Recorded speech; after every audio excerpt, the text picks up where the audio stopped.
Have a nice day, my dear students and my friends. Myself, known as Chantalal, Associate Professor, Government Lawyer, PG College, Churu, Department of Geology. Today, we will discuss on very important oxidation of fatty acids, that is known as beta oxidation. यानी fatty acid के beta carbon पे oxidation होगा और सभी प्रकार की competitive exam के लिए not only pass course UG PG और जितने भी first grade college lecturers NET JRF सभी के लिए बहुत ही महत्वपूर्ण ऑक्सीडेशन है ये beta oxidation of fatty acids. In 1904 French Noob proposed the fatty acids are degraded by the sequential removal of two carbon atoms from the carboxylic end of molecules। यहां नीचे जाइए आप, कर्सर के साथ में स्ट्रक्चर फॉर्मूला जो दिखाया है स्टेप नंबर 1 का, COOH ये कार्बोक्सिलिक ग्रुप है फैटी एसिड का। ये फैटी एसिड लिया है और इसमें ये CH2C कार्बन नंबर फर्स्ट जो है ये अल्फा, सेकंड जो है बीटा और थर्ड है वो डेल्टा और थीटा आर यानी एल्किल ग्रुप आगे जुड़ते जाते हैं। तो यहां क्या कह रहा है कि फैटी एसिड का डिग्रेडेशन होता है, अपचयन होता है यानी टूटता है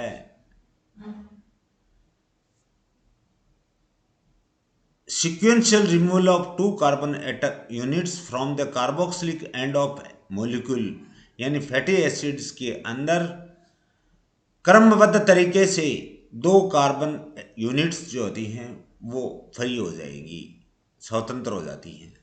the series of reactions is called beta oxidation pathway. ये जो अभिक्रियाओं की जो क्रमबद्ध श्रृंखला जो चलती है इसको अपन बीटा ऑक्सीडेशन पाथवे कहते हैं, because the degradation takes place by oxidation at the beta carbon.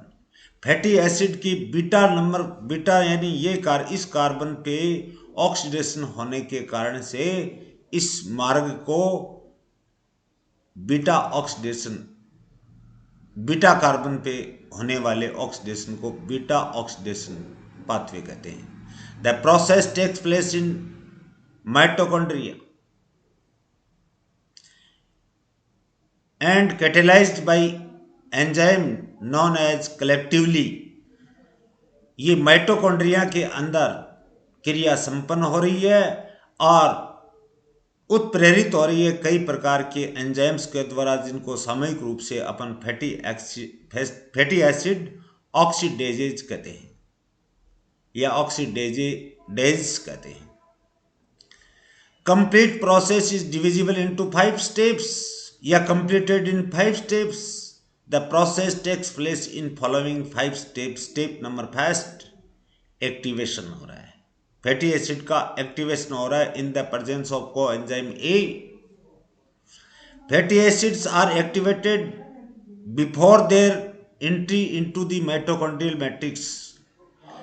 Mitochondrial matrix में प्रवेश करने से पहले फैटी एसिड का एक्टिवेशन होना आवश्यक है। अगर एक्टिवेशन नहीं होगा तो माइटोकॉन्ड्रिया की मेम्ब्रेन को क्रॉस करके फैटी एसिड माइटोकॉन्ड्रियल मैट्रिक्स में प्रवेश नहीं कर सकता। The activation reaction occurs on the mitochondrial membrane. जो एक्टिवेशन की जितनी भी अभिक्रिया जो चल रही हैं वो माइटोकॉन्ड्रियल के चारों ओर दो झिल्लियाँ पाई जाती हैं, वहाँ पर माइटोकॉन्ड्रियल मेम्ब्रेन्स के ऊपर ये सक्रियकरण फैटी एसिड का संपन्न हो रहा है। Where it is catalysed by thiokinase. Thiokinase enzyme की उपस्थिति में ये कैटेलाइज्ड होती है अभिक्रिया। In this reaction fatty acids combines with coenzyme A. इस प्रकार की अभिक्रिया में माइटोकॉन्ड्रियल मेम्ब्रेन के ऊपर फैटी एसिड कोएंजाइम ए के साथ में जुड़ जाता है। ATP activates the formation of a thioester linkage.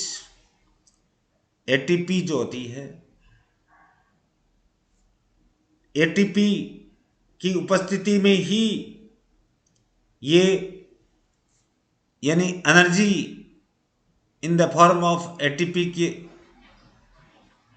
उपस्थिति में ही इसका एक्टिवेशन होगा और थायोएस्टर लिंकेज बनेगा। किसके? Carboxylic group of fatty acid और सल्फ हाइड्रिल एसएच जिसको बोलते हैं, group of coenzyme A. Coenzyme A और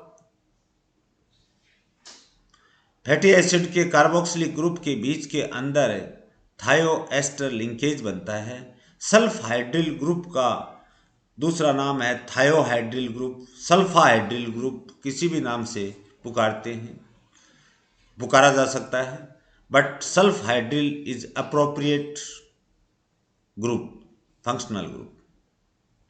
यहां देखिए आप रिएक्शन में ये फैटी एसिड है, COOH CH2 carbon number 1, carbon number 2, alpha beta gamma delta यानी आगे जुड़ते रहते हैं।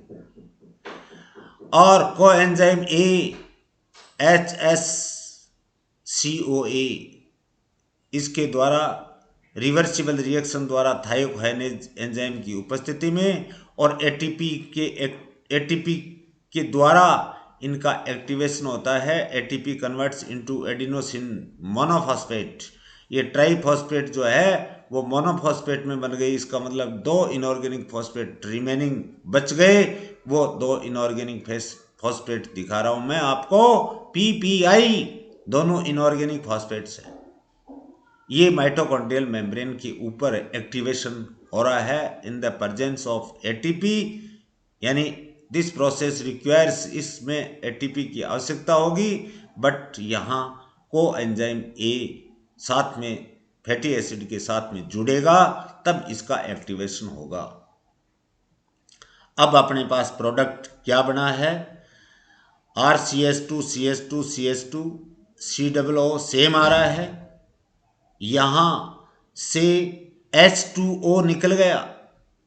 ये देखिए ब्रैकेट में दिखाया मैंने एक वर्ग के रूप में, यानी फैटी एसिड का हाइड्रोक्सिल ग्रुप OH ग्रुप और कोएंजाइम ए का हाइड्रोजन मिलकर के ये पानी बना रहे हैं। अब HCO सल्फर जो है वो इस फैटी एसिड के साथ में HCO जुड़ गए, इसका नाम होगा एसाइलो कोएंजाइम ए।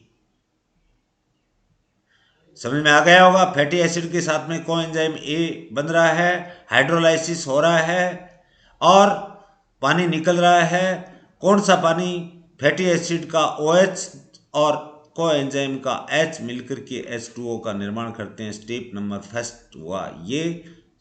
अब चलते हैं स्टेप नंबर सेकंड में।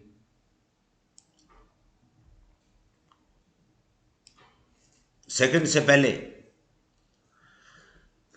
ये एस्टेल माइटोकॉन्ड्रियल मैट्रिक्स में कैसे जाएगा? This activation takes place on the outer mitochondrial membrane. ये बता दिया मैंने आपको, माइटोकॉन्ड्रियल मेम्ब्रेन की बाहरी सतह पर ये एक्टिवेशन या सक्रियकरण फैटी एसिड का हो रहा है, but further degradation occurs in mitochondrial matrix. लेकिन आगे का डिग्रेडेशन यानी इसका टूटना जो संपन्न होगा वो किसके होगा? माइटोकॉन्ड्रिया के अंदर पाए जाने वाले फ्लूइड यानी मैट्रिक्स के अंदर। Since long chain acyl coenzyme A molecule, लंबी श्रृंखला वाले एसाइल कोएंजाइम ए मॉलिक्यूल्स जो होते हैं वो डू नॉट रेडिली ट्रेवर्स का मतलब है पार करना, या टू पास या टू मूव ओवर।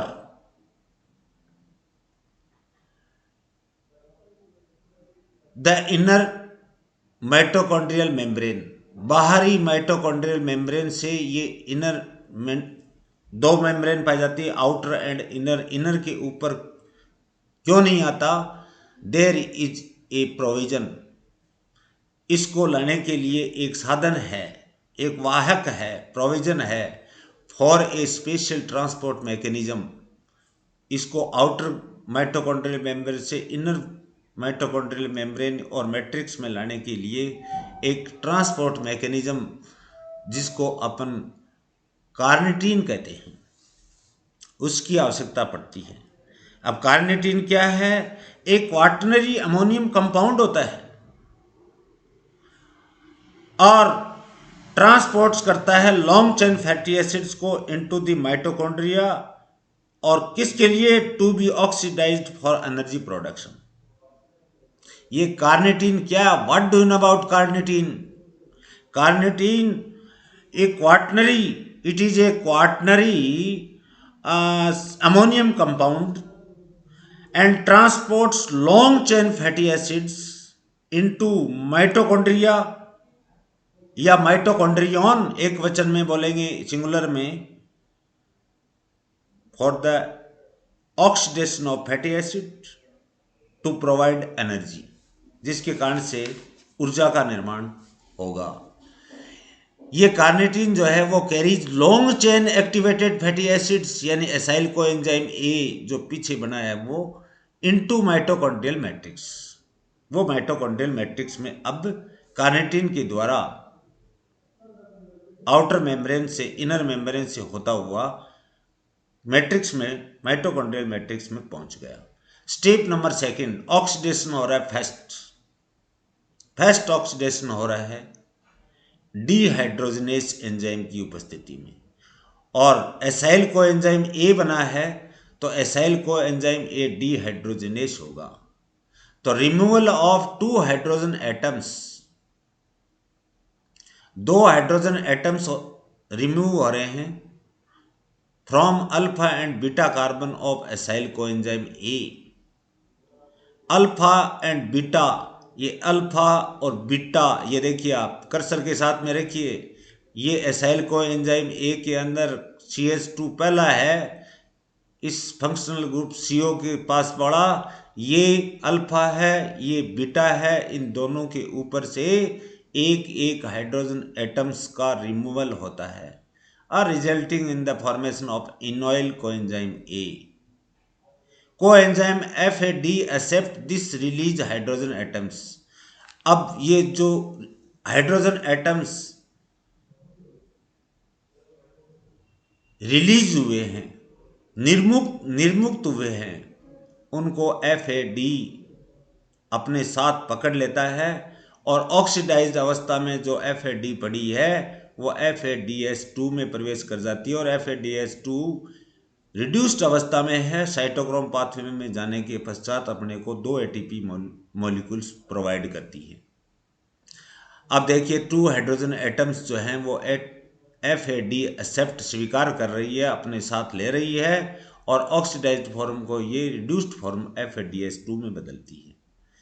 यहाँ देखिए आप, इनॉइल कोएंजाइम ए बना इसके द्वारा, तो CH2 की जगह CH हो गया, अल्फा कार्बन पे बीटा कार्बन पे भी CH2 की जगह CH हो गया। इसका मतलब अल्फा एंड बीटा कार्बन दोनों के ऊपर से एक एक हाइड्रोजन एटम्स को, यहाँ देखिए आप, इधर कार्बन अल्फा कार्बन बीटा दोनों से एक एक हाइड्रोजन लेने के बाद में अल्फा और बीटा के ऊपर एक एक हाइड्रोजन एटम कार्बन के साथ में जुड़े हुए हैं। This is enoyl coenzyme A. Step number second.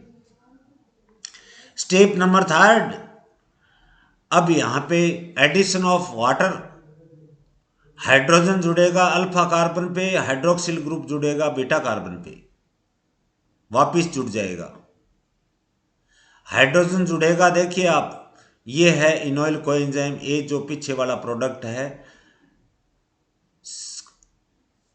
Alpha carbon इधर देखिए, बीटा हाइड्रोक्सिल कोएंजाइम ए बनेगा। लेकिन पहले देख लो आप, अल्फा कार्बन पे हाइड्रोजन जुड़ रहा है, और बीटा कार्बन पे यहाँ पे देखिए आप कर्सर के साथ रहिए। बीटा कार्बन पे CH है, दोनों के बीच में डबल बॉन्ड है, अल्फा और बीटा के बीच में। H ऊपर होता है, यहाँ पे 7 दिखाया हुआ है। ये देखिए OH जुड़ रहा है बीटा कार्बन पे। तो एडिशन ऑफ वाटर, अब H2O किस में टूट करके हाइड्रोजन आयन और हाइड्रोक्सिल आयन में टूट करके हाइड्रोजन आयन अल्फा पे जुड़ गया और हाइड्रोक्सिल आयन बीटा कार्बन पे जुड़ गया और क्या बना लेगा, beta hydroxyacyl coenzyme, hydroxy acyl coenzyme A. कोई दिक्कत नहीं आएगी, इजी प्रोसेस है। स्टेप नंबर 4 लेते हैं, ऑक्सीडेशन सेकंड या डीहाइड्रोजनेशन। डीहाइड्रोजनेशन सेकंड, हाइड्रोजन का रिमूवल होगा, 2 हाइड्रोजन बाहर निकलेंगी। Removal of 2 hydrogen atoms from beta carbon, यहां पे अब ऑक्सीडेशन हो जाएगा। यहां पे अल्फा है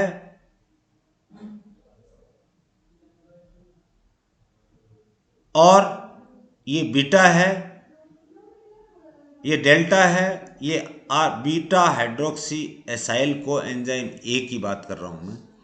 removal of 2 hydrogen atoms from beta carbon, beta carbon पे यहां पे CHOH पड़ा है, अगर यहां से दोनों H हट जाएंगे तो ये देखिए स्थिति, यहां पे दोनों H हट गए और COO बॉन्ड बन गया। यहाँ CO दिखा रहा है, इसका मतलब कार्बन और ऑक्सीजन के बीच में, दोनों एटम के बीच में डबल बॉन्ड होता है और इधर ये कार्बन के साथ में सिंगल बॉन्ड द्वारा जुड़ा हुआ। कार्बन की वैलेंसी भी पूरी हो रही है और यहाँ से हाइड्रोजन एटम्स बीटा कार्बन से हट गया और बीटा कार्बन के साथ में अब क्या बचा है, ऑक्सीजन। इसका मतलब एक्चुअल में यहाँ पे बीटा ऑक्सीडेशन हो रहा है। बीटा कार्बन का दोनों हाइड्रोजन एटम हटने के कारण से यहाँ पे कार्बन अल्फा और बीटा, इसका ऑक्सीडेशन हो रहा है। यही एक्चुअल में मैं आपको पढ़ाना चाह रहा हूँ, ध्यान से पढ़ना, यही स्टेप महत्वपूर्ण है। Removal of 2 hydrogen atoms from beta carbon of product of third step. Third step के अंदर beta hydroxy acyl coenzyme A जो बना, beta hydroxy acyl coenzyme A, which results in the formation of keto acyl coenzyme A. ये keto acyl coenzyme ए है क्योंकि carbon और oxygen के बीच में कीटो ग्रुप पाया जाता है। CHO एल्डिहाइड होता है और कीटोन COO कीटोन ग्रुप होता है, तो कीटो एसाइल बन जाएगा। यहाँ पे हाइड्रोक्सी एसाइल नहीं है क्योंकि हाइड्रोक्सिल ग्रुप जुड़ा हुआ था। यहाँ देखिए आप कर्सर के साथ में ऊपर बीटा हाइड्रोक्सी एसाइल कोएंजाइम ए हाइड्रोक्सिल ग्रुप जुड़ा हुआ था, तब तो इसका नाम था बीटा कार्बन पे जुड़ा हुआ था तो बीटा हाइड्रोक्सी एसाइल कोएंजाइम ए। अल्फा पे अगर जुड़ा हुआ होता तो अल्फा हाइड्रोक्सी एसाइल कोएंजाइम ए होता, लेकिन ये बीटा पे जुड़ा हुआ है इसलिए इसका नाम पड़ा है beta hydroxy acyl coenzyme A. My dear students, ध्यान देना, actually this reaction is the beta oxidation. ये अभिक्रिया ही बीटा ऑक्सीडेशन है। Oxidation at the beta carbon, ये बीटा कार्बन के ऊपर ऑक्सीडेशन हो रहा है। In this case NAD is the coenzyme which carries hydrogen. यहाँ पे NAD जो ऑक्सीडाइज्ड फॉर्म में है वो हाइड्रोजन के 2 एटम्स को ग्रहण करके ये अब सही तो हो जाती है, NADH में बदल जाती है। साइटोक्रोम पाथवे में प्रवेश करने के पश्चात 3 ATP के मॉलिक्यूल्स अपने को प्रोवाइड करते हैं और एक हाइड्रोजन एटम या कैटायन के रूप में स्वतंत्र रहता है। यहाँ जो एंजाइम काम में आएगा वो beta hydroxy acyl coenzyme ए डीहाइड्रोजिनेस होगा, क्योंकि बीटा ग्रुप के ऊपर से ही तो डीहाइड्रोजिनेस हो रहा है। सूत्र में देखिए आप, अब आगे क्या बन रहा है, कीटो एसाइल को एंजाइम ए, कीटो ग्रुप बन जाएगा। ये यहाँ ये कर्सर में देखिए अल्फा कार्बन बीटा कार्बन, पहले वाले में अल्फा कार्बन पे CH2 था, CH2 यहाँ पे वैसा का वैसा पड़ा है। यहाँ CHOH था, हाइड्रोक्सिल ग्रुप था, तब इसका नाम हाइड्रोक्सी एसाइल कोएंजाइम ए पड़ गया। अब यहाँ पे ये देखिए दोनों H2 हट गए और यहाँ पे ऑक्सीजन ही बच गई। इसका मतलब फैटी एसिड के कार्बन नंबर 2 या फंक्शनल ग्रुप के पास में पाए जाने वाला अल्फा और दूसरा कार्बन बीटा, और उसके बाद में आता है डेल्टा, और ये चलते रहते हैं जितने भी हैं वो। ये आगे आर का मतलब है असंख्य, ऐसी श्रृंखला जुड़ी हुई रहती है। मित्रों, बीटा कार्बन पे डीहाइड्रोजनेशन होने के कारण से, हाइड्रोजन निकलने के कारण से यहाँ पे बीटा ऑक्सीडेशन हो गया। डीहाइड्रोजनेशन की परिभाषा यानी hydrogen removal of hydrogen ions, और अगर ऑक्सीजन जुड़ती है तो ऑक्सीडेशन बोलते हैं, और हाइड्रोजन निकलती है तो भी उसको ऑक्सीडेशन बोलते हैं। तो ऑक्सीडेशन सेकंड और डीहाइड्रोजन सेकंड दोनों सेम ही एक दूसरे के पर्यायवाची सिनोनिम्स होते हैं। ये समीकरण इंपॉर्टेंट है। अब अपने पास कीटो एसाइल कोएंजाइम ए बन गया। अपन स्टेप नंबर 5 पे चलेंगे।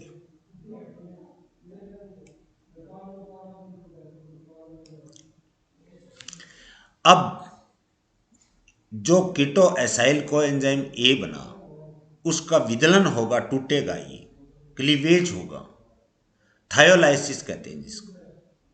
थायोएस्टर बॉन्ड टूट जाएगा, थायोएस्टर लिंकेज टूट जाएगा कोएंजाइम ए और फैटी एसिड के बीच में जो बना था वो। अब देखिए cleavage of keto acyl coenzyme A by thiol group of a second molecule of coenzyme A results in the formation of। अब कीटो एसाइल कोएंजाइम ए का thiol group of a second molecule of coenzyme A जो है उसके द्वारा विदलन होगा, और क्या बनेंगे? एक तो एसिटाइल कोएंजाइम ए बनेगा, दूसरा बनेगा एन एसाइल कोएंजाइम ए। लेकिन इस एसाइल कोएंजाइम ए में पिछले वाले स्टेप में 2 हाइड्रोजन बीटा कार्बन से निकल गए। इसका मतलब 2 हाइड्रोजन की कमी होगी, और साथ में 2 कार्बन एटम्स भी कम हो जाएंगे, क्योंकि एसिटाइल कोएंजाइम ए अलग बन जाएगा। यहां एसाइल कोएंजाइम ए कह रहा है shortened by 2 carbon atoms, 2 carbon atom की कमी होती है। क्यों? कि थायोलाइसिस हो गया, ब्रेकडाउन हो गया, यानी क्लीवेज हो गया, विदलन हो गया। किस प्रकार से आगे बता रहा हूं, समझ में आ जाएगा, बहुत आसान है अगर ध्यान से देखोगे।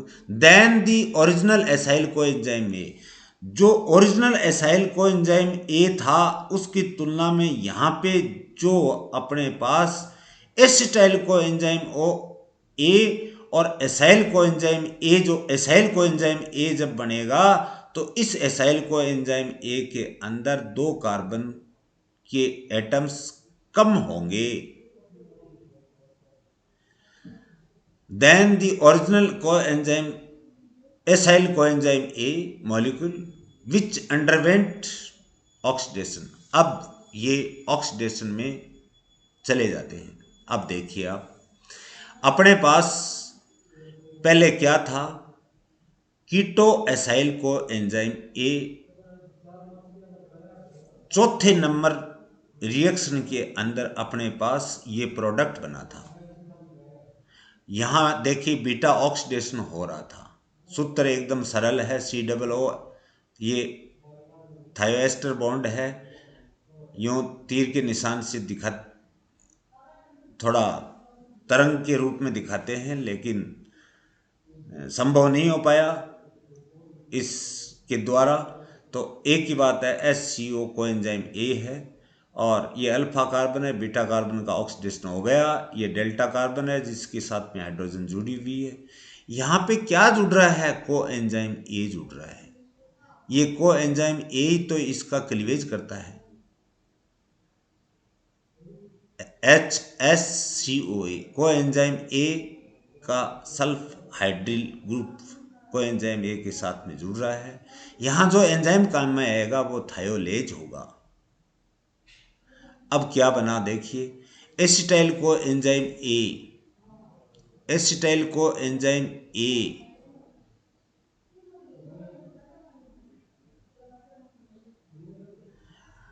ये अलग एक वर्ग के रूप में मैंने आपको निकाल करके, ये देखिए कर्सर के साथ रहिए, एक स्क्वायर के रूप में मैंने एसिटाइल को एंजाइम ए को अलग निकाला है। CH2COOSCOA प्लस को एंजाइम ए का हाइड्रोजन एटम ले लिया, तो H कितने हो गए, 3, तो ये देखिए H हो गए CH3। ये COO ही पड़ा रहेगा, S अकेला है तो S अकेला रहेगा और COA आ जाएगा। इसको बोलेंगे एसिटाइल कोएंजाइम ए। CH3 double bond C double bond, और ये तो नहीं, single bond, CH3 single bond, COO double bond, और सल्फर के साथ में कोएंजाइम ए के साथ में ये एसिटाइल कोएंजाइम ए का निर्माण कर लेता है। ये बनना भी जरूरी है। अब देखिए दूसरा, अपने पास क्या बचा, RCH2CO, RCH2C double O bond, और क्या बचा SCO, ये SCOA आएगा। ये क्या आ गया, एसाइल को एंजाइम ए, वापिस एसाइल को एंजाइम ए बन गया। लेकिन अब मैंने कहा कि अल्फा बीटा डेल्टा, यानी आर का मतलब एल्किल ग्रुप, ये नहीं जुड़ते रहते हैं, CH2 CH2 CH2 CH2।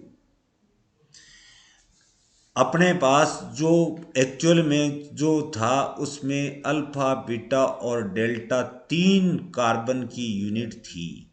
Beta का ऑक्सीडेशन हो गया, लेकिन यहां से डेल्टा भी हट गया, नहीं अल्फा भी हट गया। अब अपने पास क्या बचा, डेल्टा बचा। ये देखिए आप, तो RCH2COOSCOA यहाँ जो बना है वो दो कार्बन जो हैं, दो कार्बन के अणु जो हैं, वास्तविक एसाइल या एसिल को एंजाइम ए था उससे 2 कार्बन कम हो गए। बस इतना समझना बहुत जरूरी है। The acyl coenzyme A formed in the cleavage reaction,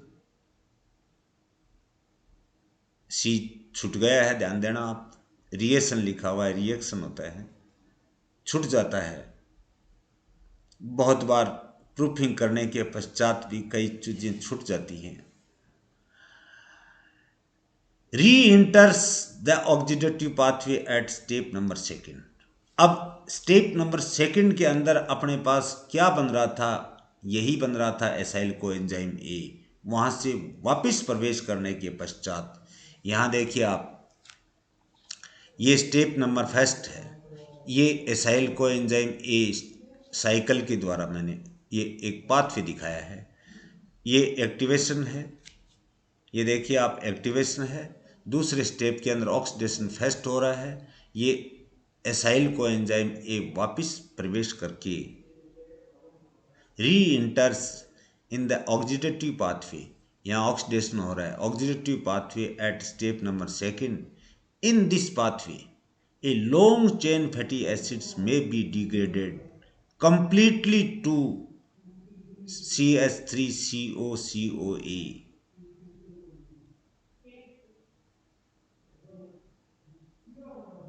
यानी 2 कार्बन यूनिट, यहां देखिए कितनी कार्बन यूनिट है, एक, और दूसरी ये तो को एंजाइम ए है। समझ में आया होगा। Acetyl co enzyme A इंटर्स into the, आपको पता है क्रेब साइकिल में प्रवेश करता है। ग्लूकोज का एनारोबिक रेस्पिरेशन साइटोप्लाज्म में हो रहा था तो पायरिक एसिड बना। Pyruvic acid acetyl coenzyme A बना। Pyruvic acid acetyl coenzyme A mitochondria के मैट्रिक्स में जाने के बाद में किस में प्रवेश कर रहा था? क्रेब साइकिल में, ऑक्सीडेटिव फेज में, क्योंकि यहाँ एरोबिक रेस्पिरेशन होता है। And finally oxidise to CO2 and H2O। और क्या क्रेब साइकिल के अंदर प्रत्येक एसिटाइल कोएंजाइम ए 12 ATP देता है और H2 और CO2 में टूट जाता है। In this way the complete oxidation of fatty acid is achieved. अब इस प्रकार से इस 5 पदों के द्वारा अपन कंप्लीट कोई भी फैटी एसिड हो उसके द्वारा अपन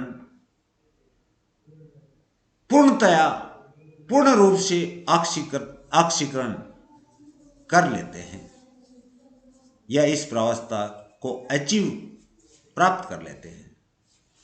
अब रिएक्शंस की समरी बताई है, वो ही है एक्टिवेशन। अपने पास ये देखिए फैटी एसिड आया, इसके साथ में को एंजाइम ए जुड़ा, यहाँ पे एटीपी का कंजप्शन हुआ, एएमपी और पीपीआई इनऑर्गेनिक फॉस्फेट्स के दो मॉलिक्यूल्स, दो ग्रुप बने, इनऑर्गेनिक फॉस्फेट और डीहाइड्रोलाइसिस यानी H2O निकला। क्या बना अपने पास? Acyl coenzyme A. Acyl coenzyme A में अभी एल्किल ग्रुप हैं कार्ब, ये अल्फा और बीटा कार्बन पे। अब ऑक्सीडेशन हो रहा है एसाइल कोएंजाइम ए डीहाइड्रोजनेस के द्वारा, हाइड्रोजन बाहर निकलेगी, FAD इनको अपने साथ कंबाइन करेगी, जोड़ लेगी, FADH2 में बदल जाएगी। साइटोक्रोम पाथवे में जाने के बाद में 2 ATP मॉलिक्यूल्स अपने को प्रोवाइड करती है। अब अपने पास बनेगा इनोइल कोएंजाइम ए। इनोइल कोएंजाइम ए का मतलब है 2 हाइड्रोजन एटम हट गए अल्फा और बीटा से, तो CH बच गया।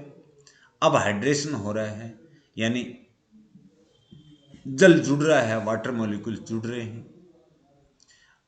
कार्बन अल्फा पे जुड़ेगा हाइड्रोजन, ये भी बता दिया, और बीटा के ऊपर जुड़ेगा OH, तो रूप बन जाएगा RCH2। CH तो है ही, OH जुड़ गया और CH अल्फा पे था तो CH2 बन गया और रूप वैसा का वैसा है। इसका नाम होगा, बीटा कार्बन पे हाइड्रोक्सिल ग्रुप जुड़ा है इसलिए beta hydroxy acyl coenzyme ए कहते हैं। बीटा हाइड्रोक्सी एसाइल क्यों कहते हैं? बीटा कार्बन पे जाकर के हाइड्रोक्सिल ग्रुप जुड़ रहा है इसलिए। ऑक्सीडेशन सेकंड होगा, ये देखिए beta hydroxy acyl coenzyme ए डीहाइड्रोजनेस द्वारा यानी हाइड्रोजन का 2 एटम्स रिमूव होंगे, रिमूवल ऑफ हाइड्रोजन एटम्स, और इन हाइड्रोजन एटम्स को NAD एक्सेप्ट कर लेती है, अपने साथ में बांध लेती है। ऑक्सीडाइज्ड अवस्था में NAD प्लस का मतलब क्या है? ऑक्सीकर्ता अवस्था में है, और H2 जुड़ जाएगा तो NADH बन जाएगा और एक प्रोटॉन अलग हो जाएगा हाइड्रोजन आयन के रूप में। और साइटोक्रोम पाथवे में ये रिड्यूस्ड NADH जो है वो 3 ATP मॉलिक्यूल्स अपने को एनर्जी के रूप में प्रोड्यूस या प्रोवाइड करती है। अब नेक्स्ट क्या हो रहा है? थायोलाइसिस हो रहा है। अपने पास अब क्या बना? कीटो एसाइल को एंजाइम ए। अपने पास कीटो एसाइल को एंजाइम ए, यहाँ पे देखिए आप, ये कार्बन अल्फा CH2 वैसा का वैसा पड़ा है और H2 निकलने के कारण से अपने पास ये देखिए आप डबल बॉन्ड O ऑक्सीडेशन यहाँ बीटा कार्बन का हो रहा है, और को एंजाइम ए की उपस्थिति में, जो मैंने पहले भी क्लीवेज में बताया है, एसिटाइल को एंजाइम छोटे 2 कार्बन एटम कब कैसे होंगे? जब उसके साथ में को एंजाइम ए क्रिया करेगा फर्स्ट समीकरण के अंदर। देखिए इक्वेशन फर्स्ट, यहाँ इधर स्टेप नंबर 5 में, इधर स्टेप नंबर 5 में, तो यहाँ पे को एंजाइम ए जुड़ रहा है, थायोलेज एंजाइम के द्वारा थायोलाइसिस होगा यानी क्लीवेज होगा, विदलन होगा, विदलन का मतलब टूटना। एक तरफ बनेगा एसाइल को एंजाइम ए जिनमें कार्बन की संख्या CH2 दिखाई थी, 2 कम हो गई। और दूसरी तरफ बन जाएगा acyl coenzyme A acetyl co enzyme A, sorry यहां भी मैंने एसिटाइल को एंजाइम ए। अब ये acetyl CH3COS acetyl co enzyme A, यहां ये देखिए आप एसिटाइल को एंजाइम ए लिखा है, यहां भूल से वापस टी छूट गया, ACEETYL एसिटाइल होगा, ध्यान देना एसाइल नहीं है ये। एसिटिल को एंजाइम ए जो है वो क्रेब साइकिल में जाने के पश्चात अपने को 12 ATP देगा। Next,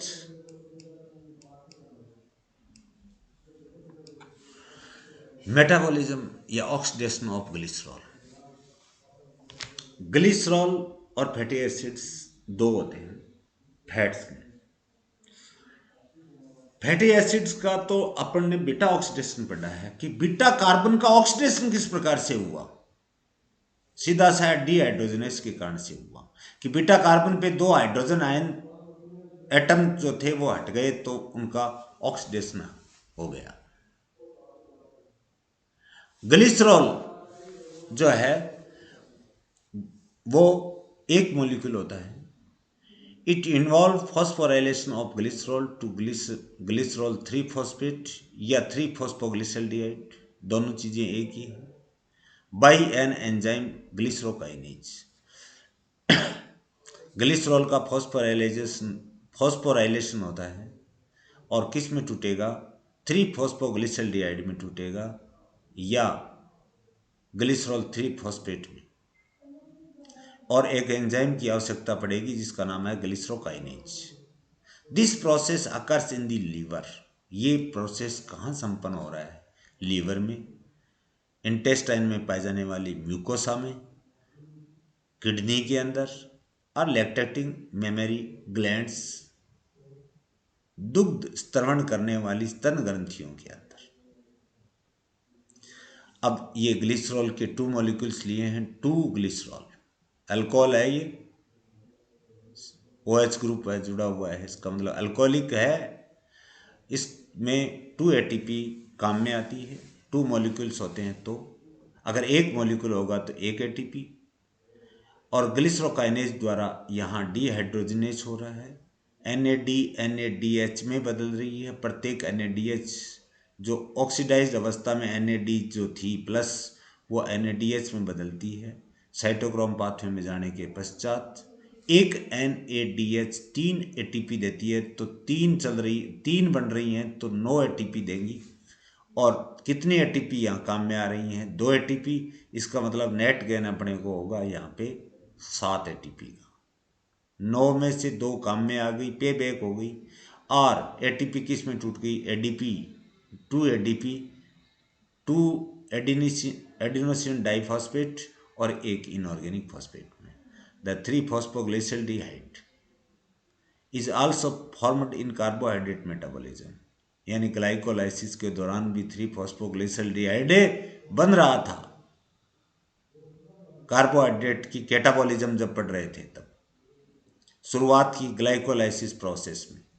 it occupies its position in glycolysis, ये अब ग्लाइकोलाइसिस में अपनी स्थिति वापस प्रवेश कर सकता है, ग्लिसल्डिहाइड 3 फॉस्फेट या 3 phosphoglyceraldehyde, and is converted into pyruvic acid. Glycolysis में जाने के पश्चात किस में बदलेगा, पायरिक एसिड में, और पायरिक एसिड किस में बदलेगा, एसिटाइल कोएंजाइम ए में, और एसिटाइल कोएंजाइम ए फाइनली किस में प्रवेश करेगा, सिट्रिक एसिड साइकिल TCA या क्रेब साइकिल में। ट्राई कार्बोक्सिलिक एसिड साइकिल या सिट्रिक एसिड साइकिल या क्रेब साइकिल में प्रवेश करने के पश्चात 12 एटीपी देगा। कन्वर्जन में जब पायरिक acid acetyl co enzyme A में एक मॉलिक्यूल बदलता है तो 3 एटीपी देता है। तो यहाँ एनर्जेटिक्स का नीचे मैंने कैलकुलेट करके बताई है, एनर्जेटिक्स ऑफ ग्लिसरॉल मेटाबॉलिज्म। अगर ग्लिसरॉल का मेटाबॉलिज्म हो तो कितनी ऊर्जा अपने को मिलेगी। In the above mentioned equation 2 molecules of glycerol yield 3 NADH। यहाँ पे 2 molecules ग्लिसरॉल के हैं, NADH कितने मिल रही हैं 3, और प्रत्येक NADH कितने एटीपी बनाती हैं 3 एटीपी। किसके द्वारा? साइटोक्रोम पाथवे द्वारा। तो देखिए 3 NADH गिव्स, अगर प्रत्येक NADH 3 एटीपी दे रहा है तो 3 × 3 = 9 एटीपी, और 2 ATP used in this reaction, 2 ATP यहाँ इस अभिक्रिया में काम में ले ली जाती है। 2 ATP are used in this reaction, -2 हो जाएगा। Total gain for 2 molecules of glycerol से कितने बच गए अपने पास में 7 एटीपी।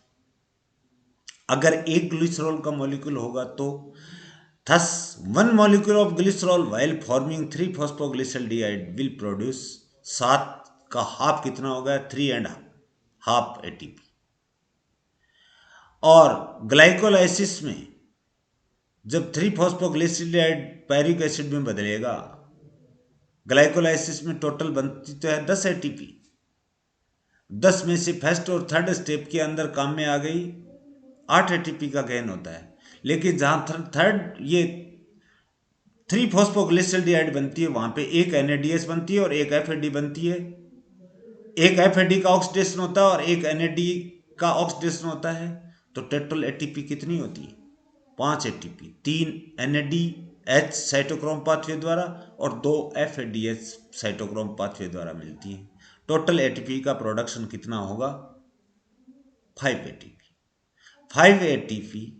अब पायरिक एसिड का conversion acetyl co enzyme A में होगा तो प्रत्येक पायरिक एसिड से एसिटाइल को एंजाइम ए में बदलेगा तो 3 एटीपी अपने को मिलेंगी। ग्लाइकोलाइसिस में 2 बन रहे थे, दोनों बदल रहे तो 3 × 2 कर रहे थे, क्योंकि 2 पायरिक एसिड दोनों एसिटाइल को एंजाइम ए बदल रहे थे। यहाँ पे तो मात्र एक ही पायरिक एसिड है जो एसिटाइल को एंजाइम ए बन रहा है। एटीपी कितनी मिल गई 3 एटीपी ड्यूरिंग 1 क्रेब साइकिल। अब एसिटाइल को एंजाइम ए अगर क्रेब साइकिल में एक बार प्रवेश करता है तो टोटल एटीपी कितनी प्रोवाइड कर रहा है, मैंने क्रेब साइकिल आपको पढ़ा दिया है 12 एटीपी, 12 एटीपी मिलती है। और 2 बार चलती है अभिक्रिया तब 24 एटीपी।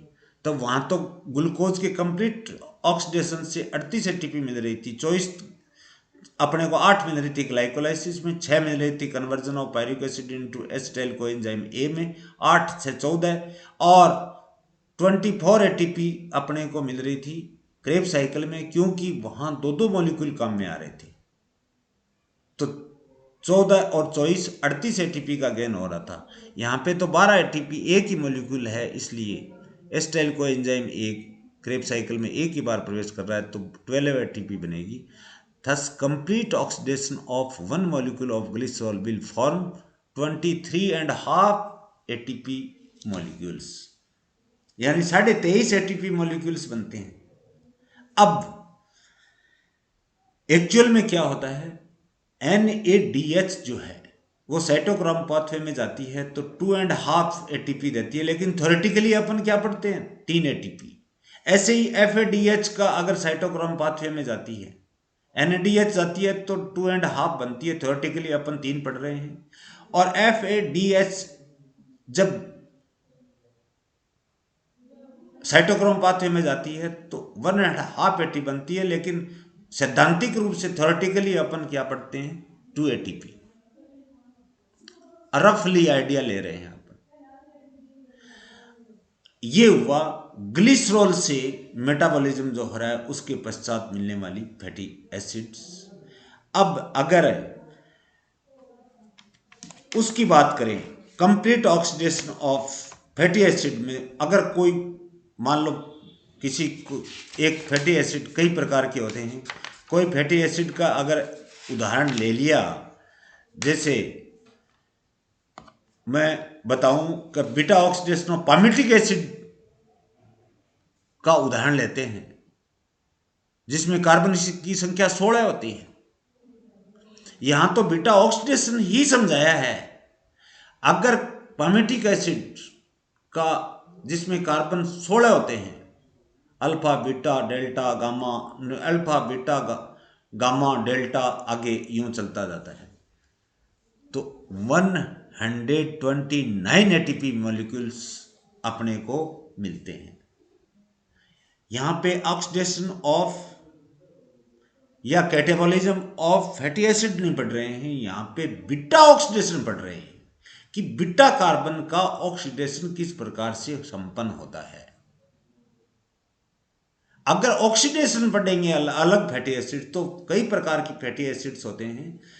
उदाहरण के तौर पे पामिटिक एसिड का अगर उदाहरण लूं तो 129 एटीपी मॉलिक्यूल्स अपने को मिलती हैं। इसका मतलब फैट या फैटी एसिड्स और ग्लिसरॉल हाई एनर्जी कंपाउंड्स होते हैं, बहुत ज़्यादा शक्ति या ऊर्जा अपने शरीर को प्रोवाइड करते हैं। माय डियर स्टूडेंट्स, यही बीटा ऑक्सीडेशन और मेटाबॉलिज्म ऑफ ग्लिसरॉल का टॉपिक का समापन होता है। इसके बाद वाले वीडियो में मैं कीटोन या कीटोजेनेसिस या कीटोन बॉडीज का वीडियो लेक्चर तैयार कर आपके समक्ष प्रस्तुत करूंगा। पहले से ही आगाह कर रहा हूं, आप पहले से पढ़ के तैयार रखिए अपनी पुस्तकों से। और कोई छोटी बड़ी बायोलॉजी का स्टूडेंट हूँ, कई इक्वेशन में और एक जगह जैसे एसिटाइल भूल से लिख नहीं पाया, आप अपने नोट्स बनाते समय वहाँ करेक्शन कर लेना। गलती इंसान से होती है, जानवर से नहीं होती।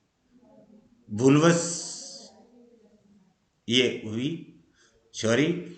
और जो मेरे प्रिय विद्यार्थी वीडियो को वॉच कर रहे हैं, उनको ढेर सारी शुभकामनाएं। बढ़िया लगे शेयर कीजिए, मेरे चैनल को सब्सक्राइब कीजिए और मैक्सिमम से मैक्सिमम लोगों को बेनिफिट देने का प्रयास कीजिए। सिम्बायोसिस से जीवन जीने की कला सीखिए, आपका फायदा, सामने वाले का फायदा। लेकिन सिम्बायोसिस में तो दो different type of the species होते हैं। अपन म्यूचुअलिज्म, एक दूसरे में पारस्परिक दोनों को बेनिफिट हो, वो पढ़ें। उस प्रकार से अपना जीवन जिए ताकि सभी को फायदा हो। Thanks for watching my video, lot of thanks.